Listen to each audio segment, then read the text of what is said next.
Welcome. In this series of videos that I'll be publishing over the next few weeks, I'm going to talk about adopting older kids. And first thing I want to start with is that when my wife and I started looking at adopting, our lives were like this tranquil river that you see behind me. Nice and quiet and peaceful. And we thought we had everything we needed in our life. And maybe that was true. But this was our normal, looking at the river. Nice quiet days, dinner, conversation between the two of us, but there was something missing. There was a hole. And while we had talked about adopting for a long time, we never gotten around to it. And there are days, I won't lie, that now that our lives are full with the two older kids, we long for this peaceful river. But that doesn't mean that adopting older kids is bad at all. As a matter of fact, I think it's even better because, yes, bringing kids into your home is like having rapids, with twists and turns and feeling like danger at every step of the way. But older kids are worth it. Their firsts are worth it. One thing when you're adopting older kids is recognizing that things take time. It takes time to fill out the paperwork. It takes time to do the classes.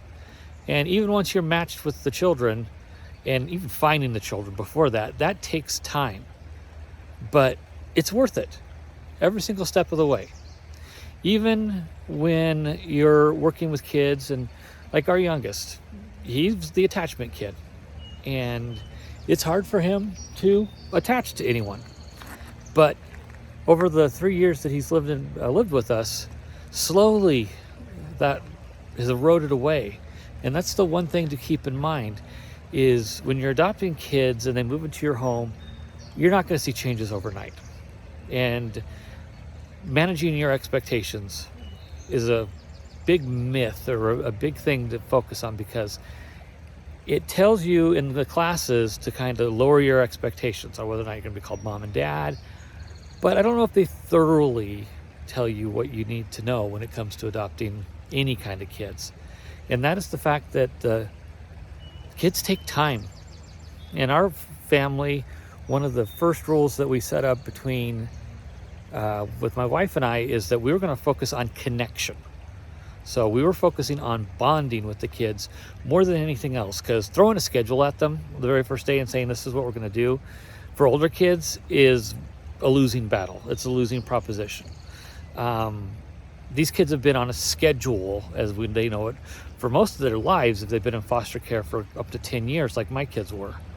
So we've had to rephrase some of the terminology. But again, it takes time. You have to give the kids their breathing room. Now, that doesn't mean that we didn't have set rules in place, but I won't lie. We had a sheet up on in our room or in the house that said, this is what the expectation is. And this is what the outline is of what we're going to be doing. Wow. I've never seen kids get that frustrated and we're like, nope. So that's where we focused on the connecting. And as much as I'd like to say that, yeah, we immediately threw all the chores at them and stuff, we didn't. We took time. Even their showering for the first day. These kids hated showering, but we pushed through it. We kind of compromised. Okay, well, you guys have to at least shower every other day. Now, that may sound a little crazy and creepy, but it worked. And then we snuck in another day, of all things, and they didn't even know what had happened. So be aware of that when you're looking at adopting older kids and trying to figure out how you're going to schedule things with them. And finally, when it comes to the connection and managing your expectations, is just for you to be patient and self-care for yourself. What happens in adopting older kids is, again, one of the most glorious things, but it takes its toll on you. I won't lie. But that is so worth it when you're able to do that. So, again, be patient with the kids. Definitely go out there and try to do your best to be patient with them, and you'll be very happy and surprised with how things turn out. Thank you for watching.